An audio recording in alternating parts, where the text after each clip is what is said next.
All right, so let's dive into something I think every entrepreneur struggles with, right? Time management. Yeah, for sure. We've got excerpts from Dan Martell's Buyback Your Time Yeah. to kind of unpack here. Okay. And, it's not just about like squeezing in more work, right? Yeah. This deep dive is really about using what he calls the buyback principle to gain control of your time and actually like build a thriving business Yeah. and still have a life outside of it, right? Yeah, that's the dream, isn't it? Yeah. What's interesting is that Martell's own journey is a big part of this book. Okay. He had a pretty rough childhood and actually like found a sense of control through coding. Interesting. Yeah, it's like those early coding challenges showed him that with the right approach, you could create predictable outcomes. And that predictability probably felt pretty amazing compared to the chaos he had experienced. Oh, yeah, absolutely. But even with that foundation, he still hit a wall, right? He did, yeah. His early ventures were all about that get shit done mentality, pushing himself to the limit. And he learned the hard way that it led to burnout and ultimately failure. It's a common trap, Yeah. especially for entrepreneurs. Right. You think success is just about pure effort. Yeah. Right. But Martell's point is that it's as much about strategy, Okay. particularly how you manage your time. Yeah. Because if you don't figure that out, Mm-hmm. you end up hitting what he calls the pain line.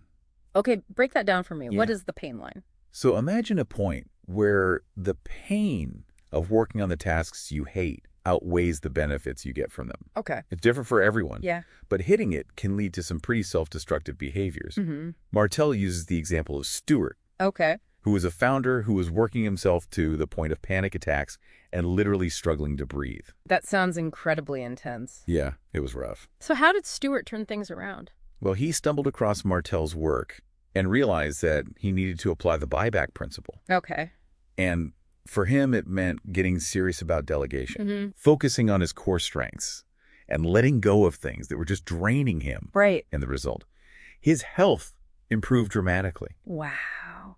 And surprisingly, his business actually grew. That's so interesting. Yeah, It's proof that sometimes letting go can actually lead to bigger gains. absolutely. But I think a lot of entrepreneurs struggle with that, Oh, yeah. right? Huge. Identifying those tasks that are holding them back.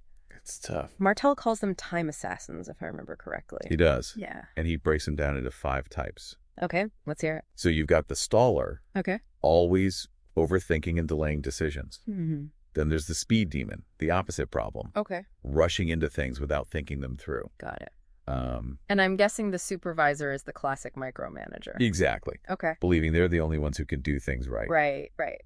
Then you have the saver, Okay. obsessed with saving money, even if it hurts them in the long run. And lastly, the self-medicator, turning to unhealthy habits to cope with the stress.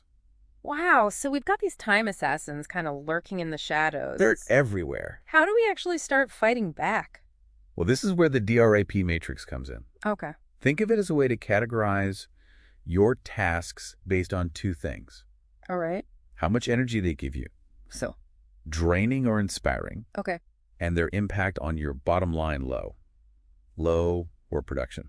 So we're talking about more than just whether a task is important. Yeah. We're factoring in our own energy levels Mhm. and whether something is actually generating revenue. Exactly. Okay. And by plotting your tasks on this matrix, Yeah. you start to see some clear patterns. Okay. And the goal is to move away from those draining, low-impact activities, So that's what Martell calls the delegation quadrant, got it. and instead focus on the high-energy, high-production tasks, Okay. your production quadrant. That makes a lot of sense. Yeah. But even if we can categorize our tasks this way, isn't there still a ton of stuff we need to get done? There is, and that's why delegation is so crucial in the buyback principle. Okay. Martell uses Oprah Winfrey as a great example here. Okay. She started in news reporting, Mm-hmm.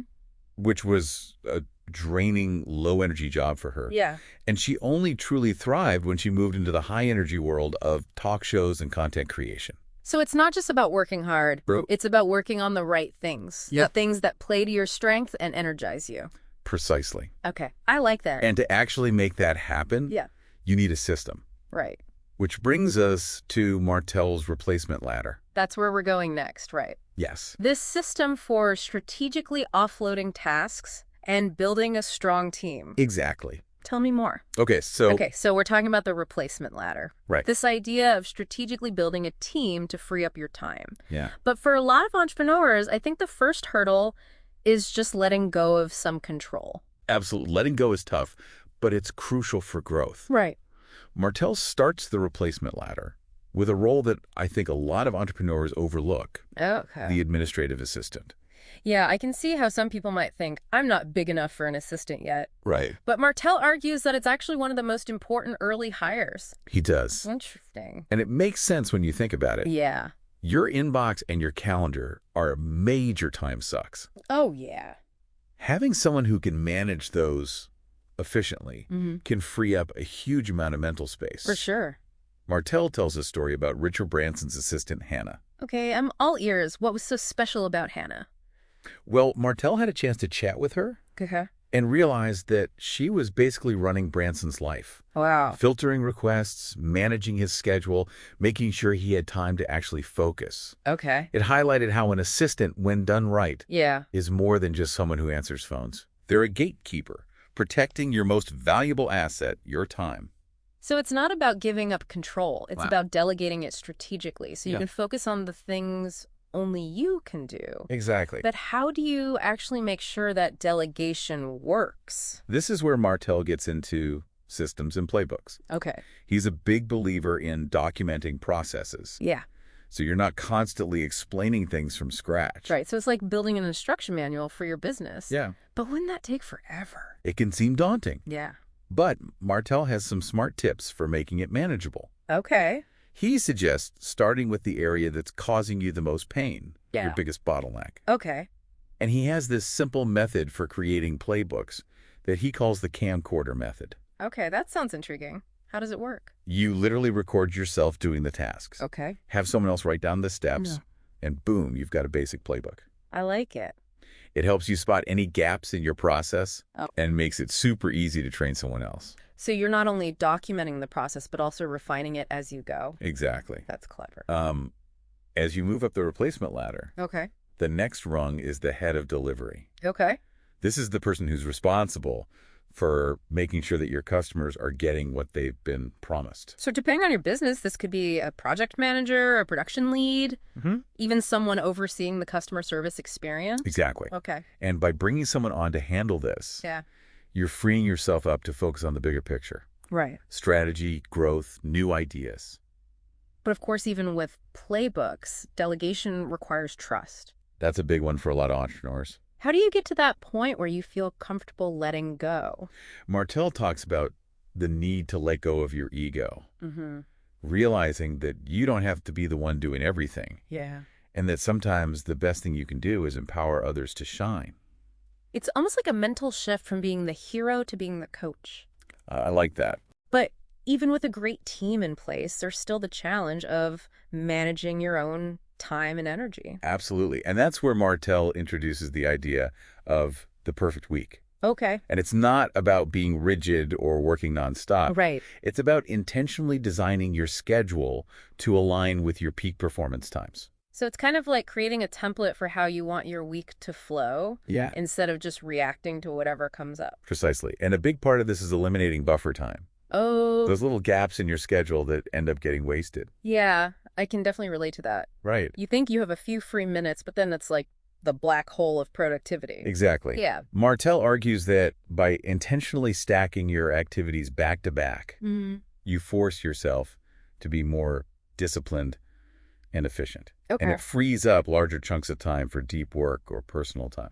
But wouldn't that be super draining? No breaks at all. It's not about going without breaks. Okay. It's about being strategic with them. And Martell has another concept here, Okay. net time, Net time. which stands for no extra time. Okay. Those little pockets of time throughout the day Right. that we often waste. Like waiting in line or commuting. Yeah. I usually end up scrolling through my phone. Right. But I can see how that could be valuable time if you use it intentionally. Right. Instead of mindlessly scrolling, Yeah. you could listen to a podcast, read an article, or even just take a few moments for quiet reflection. Okay. Martell's point is that these little bits of time add up.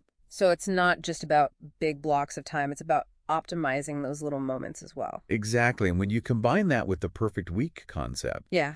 you start to see how you can actually regain control of your schedule. Okay, this is all starting to click for me. Good. But even if you've got your own time figured out, Mm-hmm. there's still the challenge of delegating effectively, Yeah. especially when it comes to hiring the right people. You're right. And Martell is very specific about his hiring approach. He calls it the test-first hiring method. Just first. It's all about moving beyond just resumes and interviews Okay. and actually seeing how people perform in real-world situations. So it's like a trial run before you actually bring someone on board. Exactly. And it starts with being crystal clear about the role you're hiring for Okay.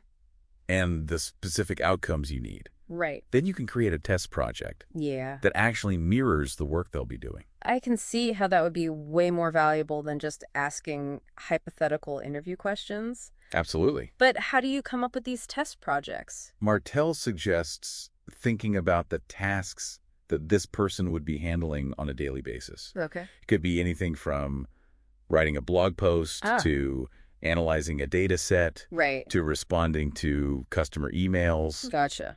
The key is to make it relevant to the role Yeah. and assess their actual skills. So you're not just looking for the right answers. You're Yeah. looking for how they think, Yeah. how they approach problems, how they communicate. Exactly. And the beauty of this method is that it not only helps you find the right people, Yeah. it also forces you to get really clear about what you actually need from each role. That makes a lot of sense. But once you've got the right people on board, Yeah. how do you actually shift into that leadership mindset? Right. The one where you're not micromanaging, but actually empowering your team to thrive.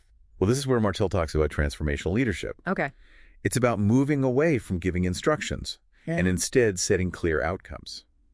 So instead of saying, do this task this way, you're saying, Right. here's the result we need to achieve. How do we get there? Exactly. It's about giving your team the freedom to find their own solutions and take ownership of their work. But of course, it's not just about setting them loose and hoping for the best. Right. You need to give them support. There's got to be some guidance along the way. Like, how do you handle it when things inevitably go wrong or when you need to give feedback? Well, for those situations, Martell talks about the importance of clearing conversations. Clearing conversation. It's about addressing issues head on, Right. but in a way that's constructive and respectful. Okay. He even has a framework for this, the CLEAR framework. Clear framework? Okay. Tell me more about this clear framework Sure. with a feeling this could be useful in all areas of life, It absolutely can. not just business. It's a 5-step process for having difficult conversations Okay. without letting them escalate into major conflicts. I like it. It starts with creating a warm environment, Okay. setting the stage for open communication. So you're not ambushing someone or bringing up sensitive topics in a public setting. Right. Then instead of just launching into your own perspective, Yeah. you lead them to offering critical feedback themselves. So it's about encouraging self-reflection and ownership. That's smart. Then you move into empathy, Okay.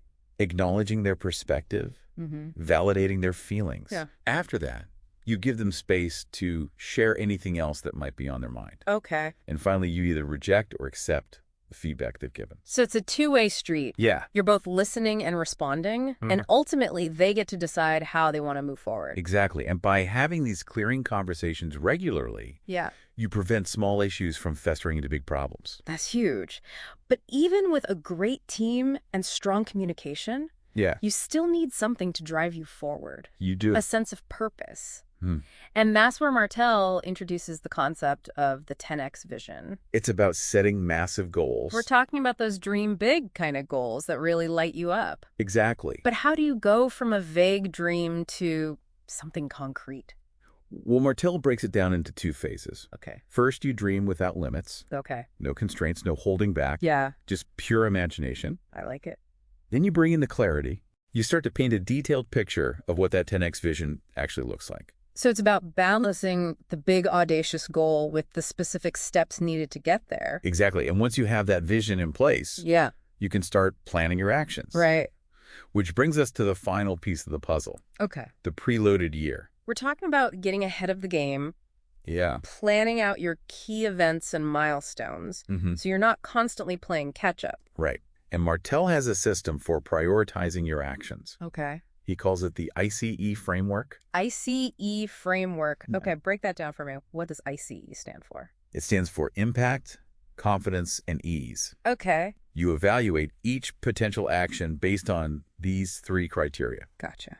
How much impact will it have on your goals? Mm-hmm. How confident are you that you can execute it effectively? Right. And how easy is it to actually do? So you're looking for those high-impact actions that you feel confident about and that aren't going to completely drain you. Exactly. And within that, Martell encourages you to look for what he calls hell yeah opportunities. Okay, hell yeah. Opportunities. I like it. Those activities that you're so excited about. Yeah. You can't help but say hell yeah when you think about them. Right. And by focusing on those hell yeah opportunities, you stay motivated and energized, even when things get tough. Okay, this is all starting to feel very holistic. It is. Like we've gone from just managing tasks to designing a life that you're truly excited about. That's the heart of the buyback principle. Yeah. It's not just about work. It's about reclaiming your time and energy in all areas of your life. But I think for a lot of entrepreneurs, there's this mental block. Yeah. This belief that they have to grind and hustle all the time. It's a myth. To be successful. Yeah. Martell addresses that head on. He does. He shares examples from his own life showing how he's used these principles to create a fulfilling life that includes family, friends, hobbies. He walks the walk. So it is possible to have it all. A thriving business and a life you love. It requires a shift in mindset. Right. And a willingness to embrace the idea that sometimes less is more.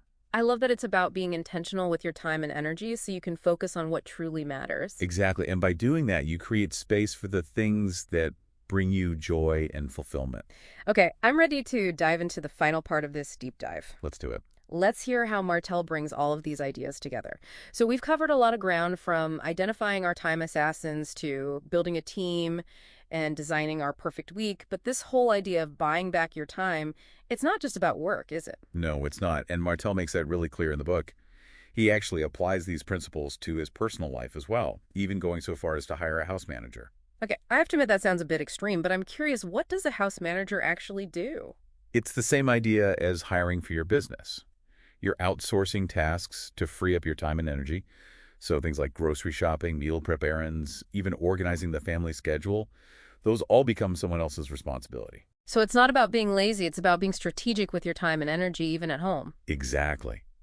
Martell even shares an example of having a protein shake delivered to his office every day at 4 p.m. Okay. It sounds like a small thing, but it eliminates a decision and a task, freeing up mental space for other things. It's like he's created systems to streamline even the mundane parts of his life, but I think a lot of people would struggle with that, right? Letting go of control, even in their own homes. It's definitely a mindset shift. But Martell argues that every hour you spend on chores or errands is an hour you're not spending on the things that truly matter. Right. Your family, your passions, your health. So it's about reframing those tasks not as necessities, but as choices. Yeah. And if you choose to outsource them, it's not because you're incapable, but because you're choosing to invest your time elsewhere. Precisely. And it comes back to that core question that we touched on earlier. If you could buy back 10 hours a week, what would you do with it? It's such a powerful question because it forces you to confront your priorities. What would you actually do with that extra time? Would you travel more? Spend more time with loved ones? Finally write that book you've been dreaming about? And that's the whole point of the buyback principle. It's about creating the space and freedom to pursue those things that truly matter to you. It's not just about being busy. It's about living a life that is aligned with your values and your vision.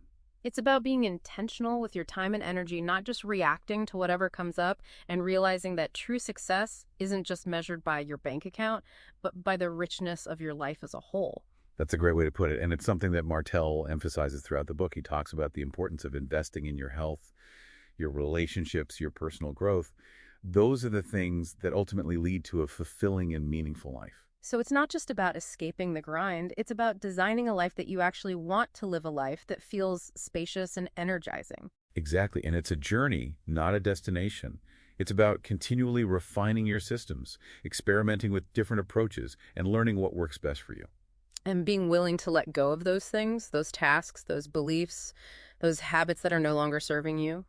Well said. It's about embracing the freedom and the possibilities that come with buying back your time. This has been an incredible deep dive. So many practical takeaways, but also a real shift in perspective. For me, the biggest takeaway is the importance of aligning my actions with my values and remembering that true success is about living a life that feels good, not just looking good on paper. I love that it's about finding that balance between achievement and well-being, and realizing that you have the power to design a life that you truly love. Thanks for guiding us through this material. And we've all gained some valuable insights today. It was my pleasure. Remember, the journey of buying back your time starts with a single step. What will yours be? That's a great question for our listeners to ponder, and we'll be back next week with another deep dive into a topic that's sure to spark your curiosity and inspire action. Until then, keep learning, keep growing, and keep reclaiming your precious time.